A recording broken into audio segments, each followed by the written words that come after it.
Minasan, konnichiwa. Pseudo radio o kite imasu. Procrastinophobic. Hi, it's Ramdane. You are on Procrastinophobic, the pseudo radio show, the show that interviews people who do things. Procrastinate. Today, I'm inviting one of my old Japanese friends and maybe one of the best designers of his generation. We have with us in Paris during the Fashion Week. Today, we have Jonio Takahashi. はい、こんにちは。こんにちは。おはようございます。ソードラジオのProcrastinophobic. Jonio, we know each other for 20 years, 25 years, before we had gray hair. Yeah. The first time I heard about you, it's Kurokawa of H Design. Yes. And you mentioned your stores, and I want to see this store. And it was a long time ago. It was 1999 or something. 9 or 8. Yeah. And I remember it, so I went to your store, and I grew up with an anarchist vibe. And I see on the wall in big, generation, fuck you. Where is this political ideas came to you? When did you have this first thing, fuck the world, I'm anarchist? Since I was a kid, I grew up listening to punk, folk rock, and rebel music. So that kind of atmosphere was completely natural to me.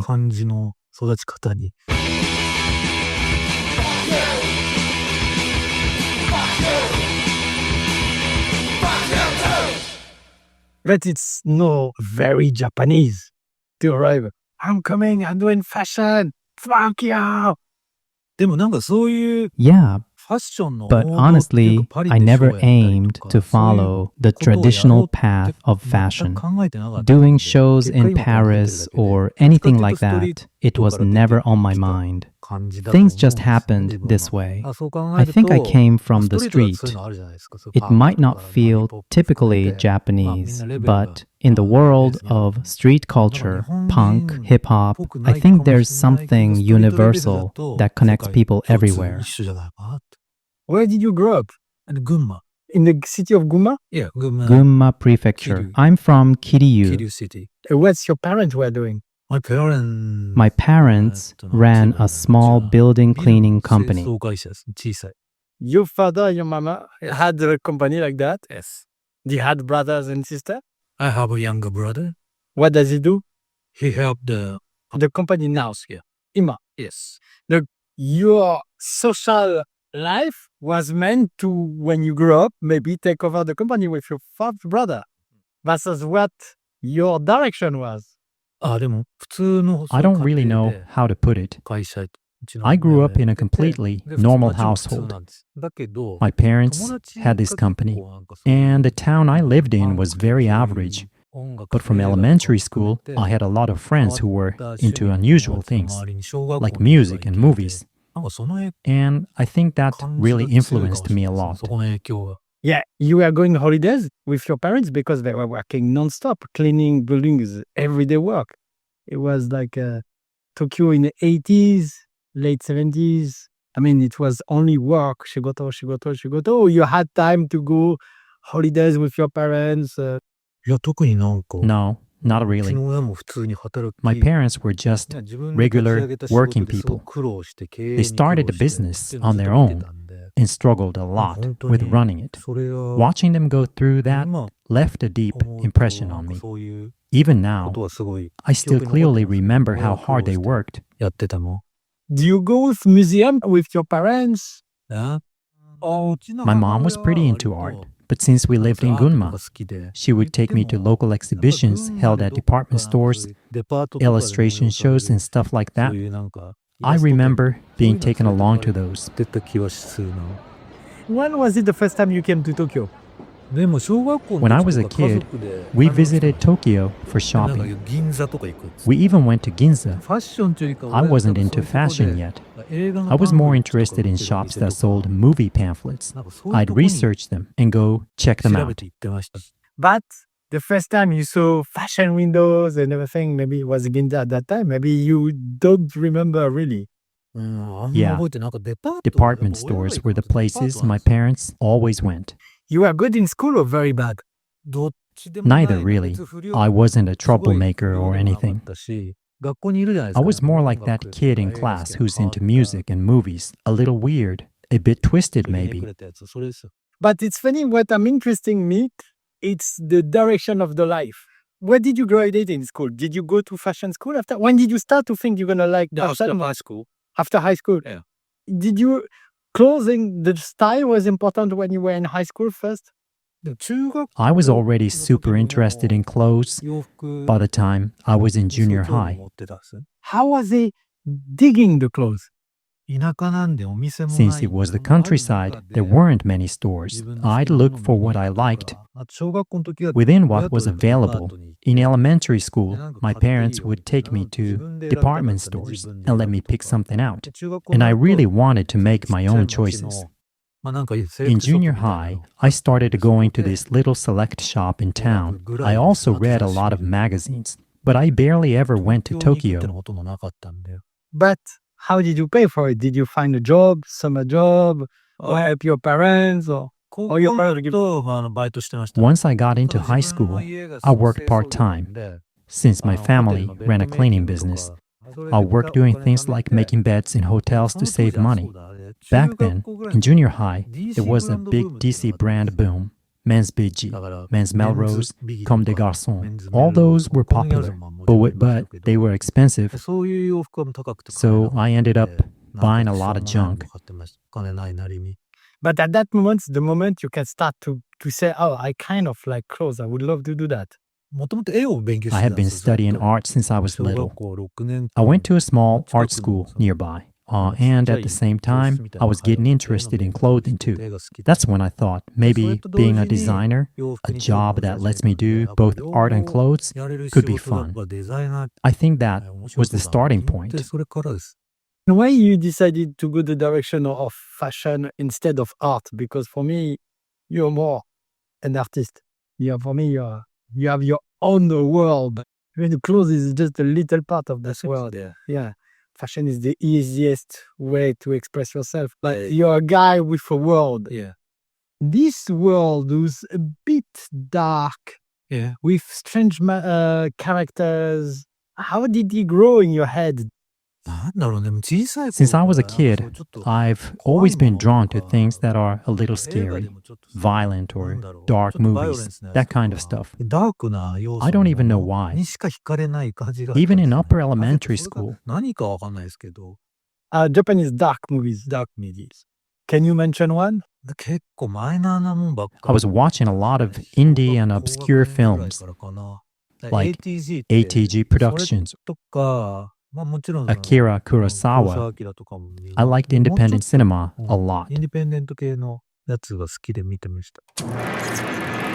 Procrastinophobic をお聞き逃しなく。 You're in Guma. You decide to go to this fashion school in Tokyo. Which one? Bunka? Did you go to Bunka? You know nothing about Tokyo. How was your first day when you moved to Tokyo? Yeah, I knew nothing about Tokyo. I'd only been there for shopping. But I heard that one of my relatives went to Bunka Fashion College. So I went for a tour and thought, yeah, this will work. It was a pretty impulsive decision. Like, well, I've got to go somewhere. So I just went with it. I imagine you, this young guy, 17, 18, taking the train to a new life. How was the feeling? Yeah, it was really something. It was my first time living alone. Even though my hometown is in the countryside, it's not that far from Tokyo, like a 2-hour train ride. So I had no idea what kind of life I was stepping into, but I remember feeling more excited than scared. When you arrived, how was your fellow colleagues in the school, your classmate? Like red, pink hair, like and everything, and you arrived, it was like that? Before starting, I imagined it would be full of really unique and interesting people. I liked fashion and punk, so I thought it'd be my kind of place. I entered in 1988, right in the middle of the bodycon, body-conscious fashion boom. When I got to the entrance ceremony, everyone around me was wearing bodycon outfits. I remember thinking, what kind of school is this? Doug, you're in this school? Where do you stay? Where is your flat? In which area of Tokyo you moved? At first, I lived in Daitabashi, near Meidaimai. A small room. It's very It small. was an old wooden apartment, no bath, super tiny. Like super cheap. Doug, you're in school. Is it competitive, the school, or is like just no one care? Even at Bunka, it was like elementary, middle, and high school all over again. I just happened to find a few friends who shared my interests, like 3 guys here, 3 there. And from those friendships, my social circle expanded. Going to clubs also played a big role. What kind of club you were? Like what kind of music? Punk, rock, and punk rock. And that was the beginning of the techno also movement. Just the At that time, techno wasn't that big yet. Hip-hop was just starting to emerge too. Clubs back then had different genres depending on the night, like rock on Mondays, hip-hop on Tuesdays. So the vibe would totally change depending on the day you went. you were like super type party with school. Yes. When you're young, you don't understand. You always party. When you're older, you think, I was going out Monday, Tuesday. Yeah, I used to go to school with hangovers all the time. Really? I even threw up at school sometimes.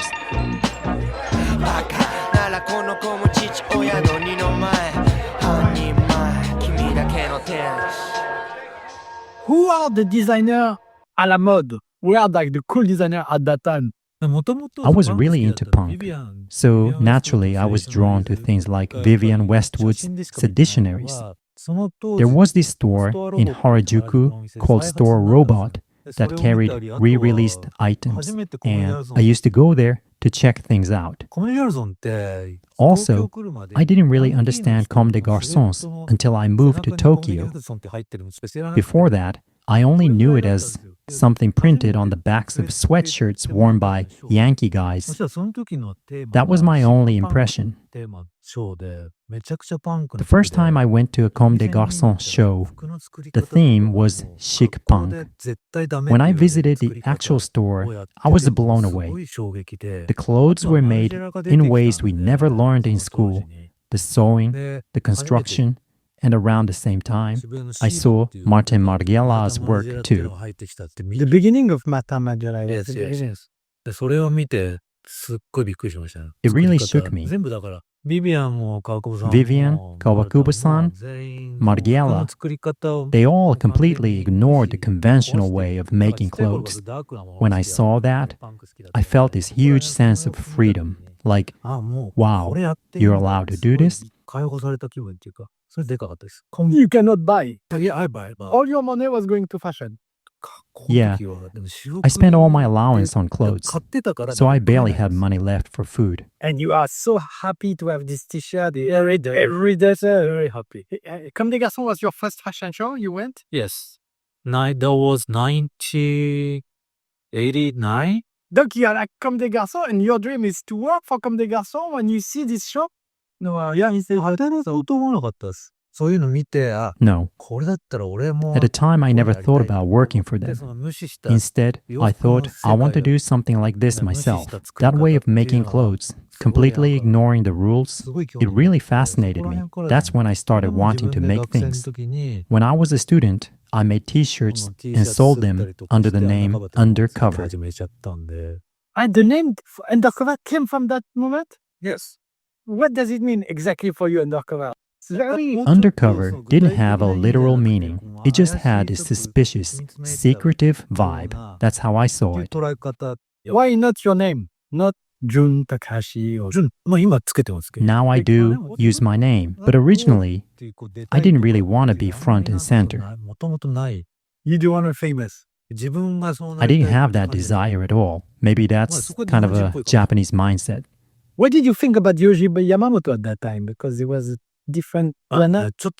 Compared to Comme des Garçons, which felt punk, Yoji had this more elegant image. And he actually graduated from Bunka Fashion College, the same school I went to.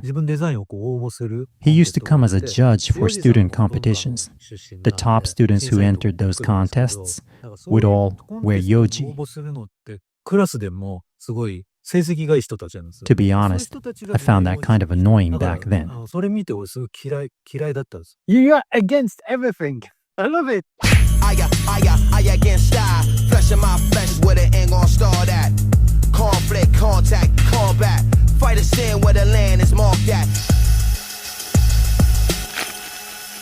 What is the first clothes you designed?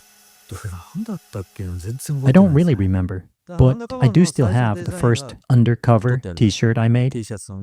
Look, you are doing the school, you graduated. Are the teacher think you're good or they think you are like, what is this stupid guy? I don't think they thought very highly of me. I always talked back, had a bad attitude. What kind of teacher was it? Ex-fashion designer? Or this people who had failed in fashion world? Yeah, it felt that way, just like regular middle-aged ladies.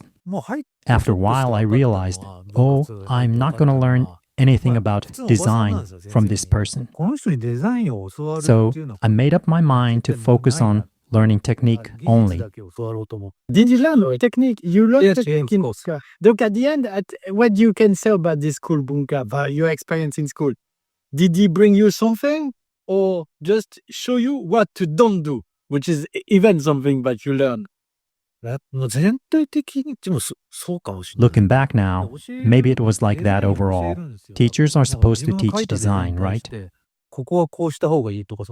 But at the time, I couldn't trust the idea of being taught design by someone who didn't seem like a designer. Still, I did learn a lot of technical skills there. I ignored the design advice but focused on mastering the basics of technique. I think sometimes the school are here to build you as a young person to fit to the society, to make the good people for the society. Yeah, I think that's true. Even since elementary school, I felt that schools were basically laying down tracks for students, tracks that lead them into society. Of course, there's value in learning that way. But for me, the more I understood it, the more I wanted to resist it. I kept thinking that if I stayed on that path, I'd just become a regular adult. And I didn't want that. But you have the risk to become a Kujiki, for example. Right? There were no guarantees. In the end, I didn't even apply for jobs. I just said I'd start my own thing. And my teachers were like, that's impossible. But I told them, you never know unless you try. That's how I started my own brand. While I was still in school, I did a corporate internship at a company called Onward. I wasn't exactly a top student, but I still ended up going to Onward, which was for high achievers. It was just 1 week, but I went dressed totally over the top. From Tamachi Station, I take the bus to their office every day. I made photocopies and did other tasks. It was my first taste of office life, and I remember thinking, there's no way I can do this. That experience made me realize I'd rather do something on my own. So I decided to start my own brand. When you're not a rich kid, it's very scary to jump like out of the cliff. Yeah. You never been scared, Yeah. but it's a big risk. Yeah, of course. Of course. But I felt like if the alternative was a boring life, I'd rather jump in and see what happens. To me, that was the only option. How do you finance your first t-shirt? You have a single. I bought really cheap blank t-shirts and made the designs using hand-printed screens. And what was the reaction of the first t-shirt you did? It looked kind of like a Seditionaries knockoff, very punk-inspired. Actually, the very first shirt I made, maybe I shouldn't say this, was a collage of wanted posters for the Japanese Red Army. They were posted in train stations, and I peeled one off. I used the facial sketches to make a collage and screen printed it onto a t-shirt. I still have it. They coming from this movement with, remember 1968 against Narita. Yeah, all like Daida, Moriyama, they did it and all this magazine. Yeah, I was really into that kind of culture. This is the last freedom movement after 68 because they killed so many students. Yeah, but that energy, that rebellious spirit, it never completely went away. I was really fascinated by movements like the Japanese Red Army and left-wing activism from that time. Of course, I never took part in anything myself, but I was always watching with interest.